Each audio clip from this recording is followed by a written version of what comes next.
Sir అతను sir election టైంలో ఎలా వస్తాయి సార్ డబ్బులు? ఎలా అక్కడి నుంచి ఇక్కడికి, ఇక్కడి నుంచి అక్కడికి ఎట్లా వస్తాయి సార్? వాళ్ళది మాది ఒకే ఊరు సార్. మేము ఇచ్చిన 7 కోట్లతో కొన్న ఆస్తులు సార్ ఇవి. సరే ఓకే సార్. ఎలక్షన్ ఆ రోజు జగన్ సార్ పార్టీ ఈయన అమర్నాథ్ రెడ్డి ఉన్నారు కదా సార్, అతనికి 5 కోట్లు డబ్బులు ఇచ్చి, మా డబ్బులు ఇచ్చి అతను ఆస్తి కొని అతనికి ఎలక్షన్కు సాయం చేసినారు సార్. మరి అది గుర్తించరా సార్ తెలుగుదేశం పార్టీ అధినేతలంతా కూడా? నేను జై భీమ్ భారత్ పార్టీలో నామినేషన్ వేసినానని ఒక చిన్న రూపు తీసుకొని ఇంతగా నన్ను టార్చర్ పెడుతున్నారే. నేను చేసింది, నాకు ద్రోహం జరిగింది కాబట్టి, నేను ఇవన్నీ చేసినా కూడా నాకు ఫలితం లేదు కాబట్టి నేను బాధపడి, నా మనసు ఎంతో బాధపడి నేను నామినేషన్ వేయడం జరిగింది. వేయలేదని చెప్పడంలా, వేసిన. చూడండి నేను చేసిన పనులు చూడండి సార్. చూడండి సార్, నేను చేసిన ప్రతి వర్క్ సార్ చూడండి. చలో పిలేరు ఎన్ని జీబులు పెట్టి ఎంతమంది జనాలు తీసుకుపోయి నేను చేసినాను చూడండి సార్. తెలుగుదేశానికే, కేవలం తెలుగుదేశం పార్టీకి నేను చేసిన సేవలు గుర్తించండి సార్. చంద్రబాబు నాయుడు సార్ గారు, లోకేష్ సార్ గారు గుర్తించండి సార్. వేమన సతీష్ ఒక్కరే కాదు సార్ మీ పార్టీలో వ్యక్తి, నేను కూడా మీ పార్టీలో వ్యక్తినే సార్. గుర్తించండి సార్ ప్లీజ్. చూడండి సార్,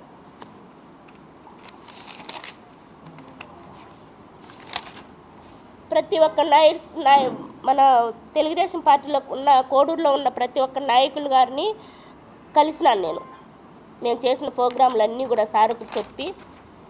రూపానందరెడ్డి గారిని కలిసినాం చూడండి, వాళ్ళ మిస్సెస్ని కలిసినాం చూడండి. ఇదో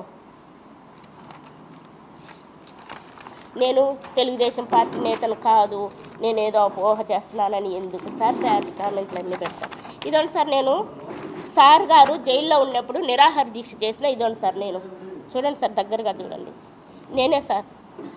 ఉదయం వచ్చి సాయంత్రం దాకా కూర్చొని సాయంత్రం నిమ్మరసం తాగి పోతున్నాను సార్. నేను మా ఊరు నుంచి జనాలు తీసుకుపోయి గుర్తించండి సార్ నన్ను, నేను చేసిన సేవను సార్. కొంచెమన్నా కూడా నాకు సాయం చేయండి సార్, న్యాయం చేయండి సార్. వేమన సతీష్ గారు ఒక్కరే కాదు సార్, మేమంతా కలిసికట్టుగా మీకు సేవ చేస్తే, కృషి చేస్తే మీరు గెలిచినారు సార్. చూడండి సార్ మా త్యాగము. ఇవ్వండి సార్, ఇవ్వండి. నేను చేసిన బాబు షూరిటీ, భవిష్యత్తు గ్యారంటీ. ఒకటిగా సార్, ఒక్కటైతే ఏదో ఒకరోజు పోయి చూసి చేసింది అనుకుంటారు. చూడండి సార్, ప్రతిరోజు సార్, ఒకరోజు కాదు ఎన్ని ఊర్లు తిరిగినానో. అడవిలో ఎస్టీ కాలనీ కూడా తిరిగి, కొండ కింద ఉన్న ఊర్లకు కూడా తిరిగి. అప్పుడు వర్షాలు సార్, నీళ్ళు వచ్చింటాయి అప్పుడు కూడా సార్ ఎస్టీ కాలనీ మొత్తం తిరిగి. శివరాత్రి సార్, శివరాత్రి రోజు మా ఊర్లో శివాలయం ఉంది సార్, తూరుబల్ల దగ్గర. అక్కడ మొత్తం జనాలు వచ్చితే వాళ్ళందరికీ సార్ గురించి, సార్ పడిన బాధ చెప్పి వీళ్ళందరికీ ఓటైంది, మన తెలుగుదేశం సార్ గారికి, చంద్రబాబు నాయుడు సార్కి ఓటైందని ప్రతి ఒక్కరికి చెప్పినాను సార్. ఇక్కడ ఒక ఊరోళ్ళు కాదు సార్, అందరూ వస్తారు అక్కడికి. ఇవన్నీ కూడా సార్ నేను చేసినట్టు సార్.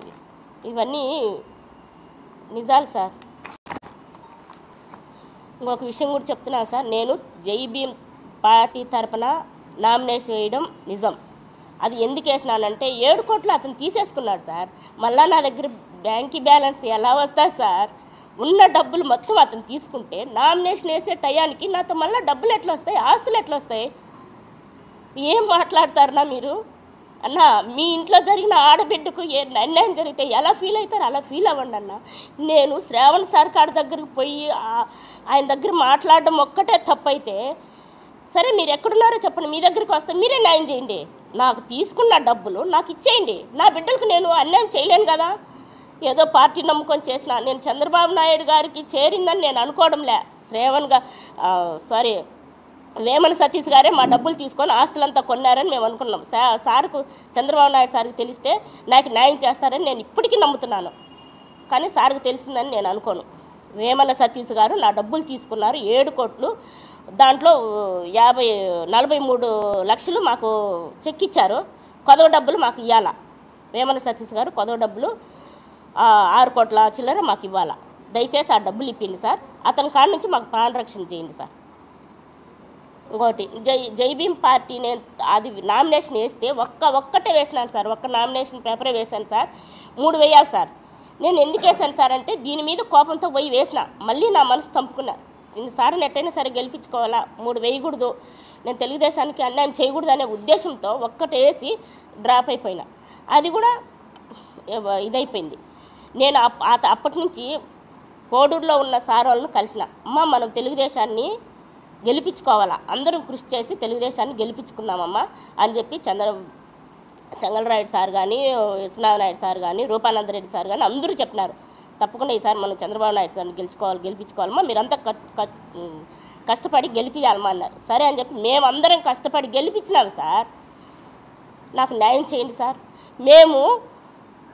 మాకు జరిగిన అన్యాయము ప్రతి ఒక్కరికి సార్, మాకు జరిగిన నుంచి 1.5 సంవత్సరం కాదు సార్ మాకు అన్యాయం జరిగింది. ఆ 1.5 సంవత్సరం నుంచి సార్ మేము తిరగని తెలుగుదేశం పార్టీ లేదు సార్. అవి ఉన్నాయి చూడండి సార్, ఇవి ఫొటోస్ సార్ గారి ఫోటోలు ఉన్నాయి. మేము తిరగని లేదు సార్, తెలుగుదేశం పార్టీకి తిరిగినాం సార్.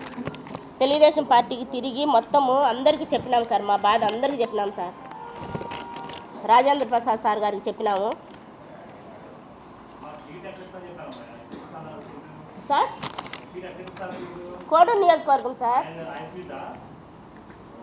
కోడూరు నియోజకవర్గంలో ఎమ్మెల్యే సీట్ ఇప్పిస్తానని చెప్పి, ఆయన కాదు సార్ సీట్, అది మాది దళితులది సార్ సీట్, అది ఎమ్మెల్యే టికెట్ ఎస్సీలది. నేను వచ్చి ఆయన ఎమ్మెల్యే కాదు సార్, నాకు అందరూ తెలుసు, ఇదో సార్ అతను నాకు అందరూ తెలుసు, నేను మీకు టికెట్ ఇప్పిస్తాను, ఇదో అందరి కాడికి మా ఆయన్ని తీసుకొని పోయి తిప్పి నమ్మబలికినారు.